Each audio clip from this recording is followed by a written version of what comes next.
Good morning বন্ধুরা। তো very very good morning. আমার তো ভীষণ ভীষণ গুড মর্নিং দেরি হয়েছে, কেননা কাল রাত্রে ও প্রচণ্ড পরিমাণে জ্বালিয়েছে, জানো না, ও রাত্রে ঘুমোয়নি। তো এখন বাজে হচ্ছে ওই 8:30টার মতো। আমি ফ্রেশ হয়ে নিয়ে একদম বসে আছি। তো প্লেটটা ছেড়েই বসে আছে একটা চেয়ারে।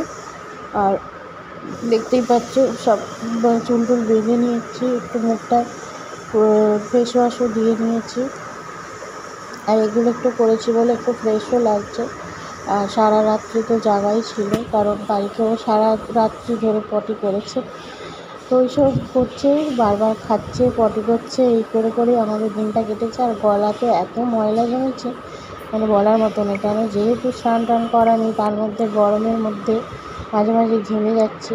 আর রুমের অবস্থা দেখো কী অবস্থা এখন। তো এদের এখানে কাজের লোক আছে, তো আসবে, তো পরে এসে সব পরিষ্কার টরিষ্কার করা হবে। তো তাই তোমাদেরকে একটু রুমটাও দেখিয়ে দিচ্ছি, শেয়ার করে দিচ্ছি। এর আগেও দেখিয়েছি, তবুও আরেকবার দেখিয়ে দিচ্ছি। আর মামনি গেছে বাথরুমে ফ্রেশ হতে।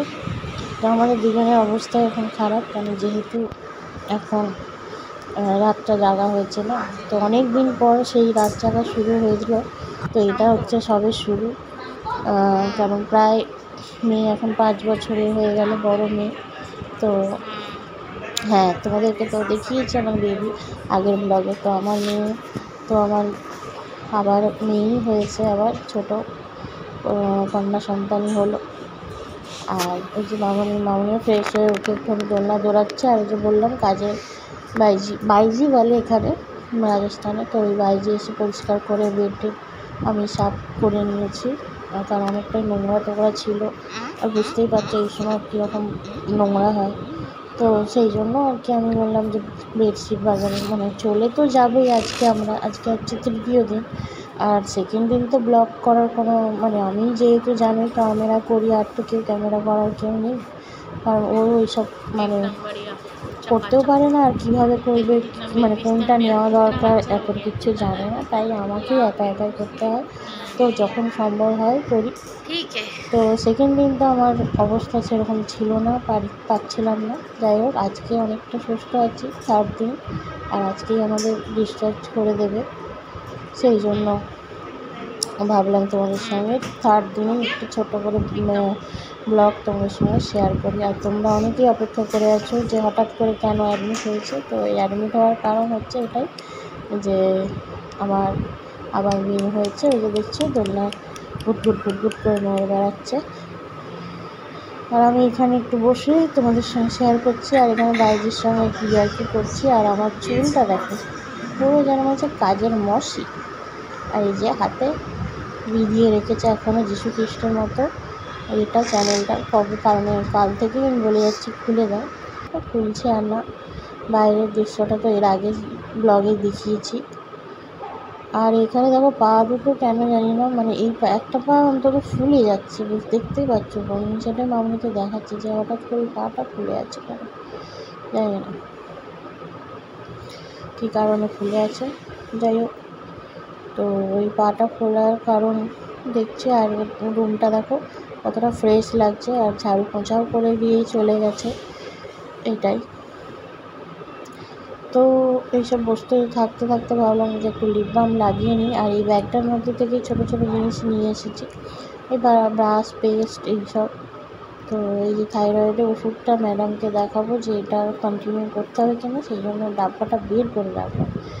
আর একটু লিপ বাম লাগিয়ে নেবো ঠোঁটটা অবস্থা যা, কি বলবো। আর এখানে যেহেতু ড্রাই ওয়েদার না, সবসময় ঠোঁটটা ফেটে যাচ্ছে, গায়ের স্কিনের থেকেও ঠোঁটটা আগে ফেটে যাচ্ছে। তো এই দেখো আমি একটু লিপ বাম লাগিয়ে নিচ্ছি ভালো করে। ঠোঁটটা দেখো কী অবস্থা, ক্যামেরায় তো অতটা বোঝা যায় না, কিন্তু আমি নিজে বুঝতে পারছি। একটু ঠোঁটটা যদি আমি কিছু না লাগাই না, পুরো ফেটে রক্ত বেরোতে আরম্ভ করে। তো আজকে একটু কাজলও লাগিয়ে নিলাম, কেন জানি না হঠাৎ করে মনে হলো যে একটুখানি সাজিয়ে হয়তো মনটাও ভালো থাকবে। কি, শরীরটা যেহেতু একটু উইকনেস আছে, সেই জন্য মনে হচ্ছে আমি একটু সেজে নিই, তাহলে হয়তো ভালো লাগবে। আর ওইদিকে মেয়ে তো ঘুমোচ্ছে, ঘুমোয়নি ও তো এতই ঘুম কম, কি বলবো, এই দুদিন তো দেখছি বাচ্চার কাজটা যদি বলে রাখতো ঘুমটা আমরা খুবই একটা কম। এই যে সোনামণিকে এবার এখন আমি খাওয়াচ্ছি দুধু। সোনামণি মেয়েকে দুধু খাচ্ছে টুকটুক করবে, তো সেটা তোমাদের সঙ্গে একটু শেয়ার করে নিচ্ছে। আর এই যে আমার সোনামণি, তোমরা দেখতে চেয়েছিলে, তো দেখো আমার সোনামণিকে। আর এই সোনামণি হচ্ছে আমার পাউডার দুধ খাচ্ছে। আমার বড় সোনামণি কিন্তু খায় না, মানে একদমই ও বাইরের কোনো প্রোডাক্টই খায়নি ছোটোবেলা থেকে। ও বেস্ট মিল্কই খেয়েছে, কিন্তু এই সোনামণি হচ্ছে বেস্ট মিল্ক পছন্দ না, ডাব্বাওয়ালা দুধই এর পছন্দ। দেখো না আমি চুপচুপ করে খেয়ে নিচ্ছে।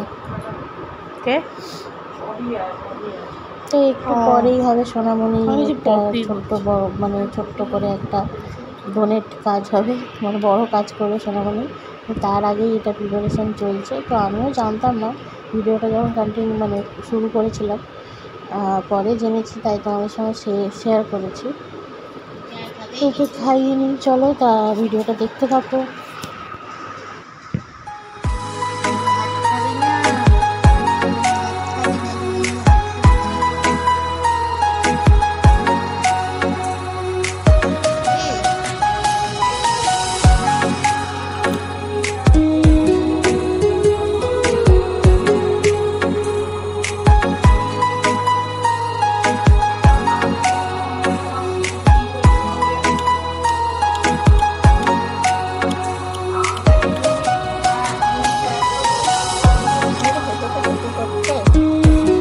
কি করছে?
তো যেটা বলেছিলাম যে একটা ছোট্ট কাজ আছে, তো সোনামণি হঠাৎ করে এলো, যে ওরা বলেছিল যে 3 দিনে ওর একটা ছোট্ট ব্লাড টেস্ট আছে, ব্লাডের গ্রুপটাও আমি জেনে নেবো, তার জন্য এটা ছোট্ট ফোটা মানে এই ব্লাড টেস্টের জন্যই এখানে স্যাম্পল নিতে এসেছে। কিন্তু আমার এতটাই রাগ হয়েছে যে জুসটা ফুটিয়ে রেখেছিলো বলে আমি এটা একটুখানি স্পিড বাড়িয়ে তোমার সঙ্গে শেয়ার করছি, কারণ ওটা অনেকটাই বড় ভিডিও হয়েছিল।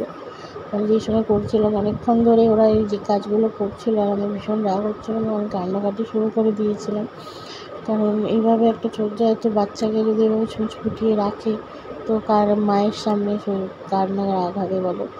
তো আমার ভীষণ রাগ হচ্ছিলো যে আমি বারবার বলছি ভাইয়া উঠালো সই লাগ যায়গি, লেকিন কী বলবো, কিন্তু ওরা এই করছে না। আর দেখো মাম্মামের হাতটার কী অবস্থা। তো কী করবো, মানে দুটোই কাজ করতে হবে, কিন্তু ওরা মানে কীভাবে নিচ্ছিলো জানি না, একটুখানি নিলেই তো হয়ে যেত, কিন্তু ওরা তো ফুটিয়েই রেখেছিলো ব্যাপারটা। তো আমার একটু রাগ হচ্ছিলো আর কান্নাও পাচ্ছিলো। তো মাম্মাম এখানে কতটা কষ্ট পাচ্ছে বুঝতেই পারছো।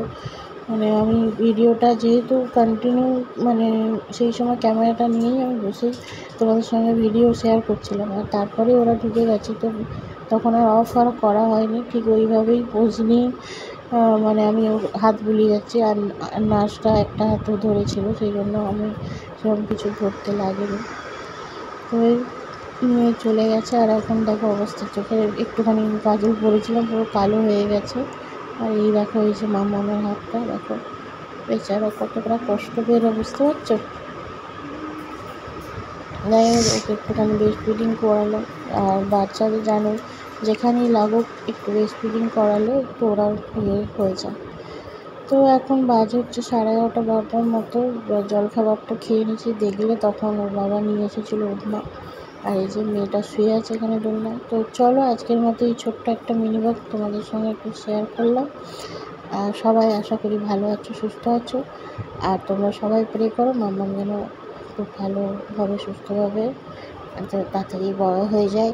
আর আমার সঙ্গে অনেক দুষ্টুমি করে, আমার বড় মেয়ের সঙ্গে দুষ্টুমি করে। আমার বড় মেয়েকেও দেখাবো, কারণ ও তো এখন বাড়িতে আছে, ও দাদুর কাছে আছে। ও আসে বিকেলবেলার দিকে, কিন্তু তখন আর ব্লগ তোমাদের সঙ্গে বলেইছি, তার দিন তোমাদের সঙ্গে শেয়ার করছি। আর আজকে তো চলেই যাব আমরা, তাই তোমরা বড় মেয়েকে দেখতে পাচ্ছ না। আর এই যে মাম ছোটো মেয়েকেই দেখো আমার।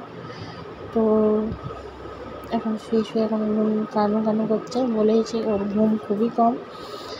তো তো চলো, টাটা, ভালো থেকো সবাই। আমার মেয়ের জন্য অনেক অনেক অনেক ভালোবাসা আর আশীর্বাদ করো, অনেক বড় হতে পারে, সুস্থ থাকে, ভালো থাকে। তো চলো, টাটা, বাই বাই।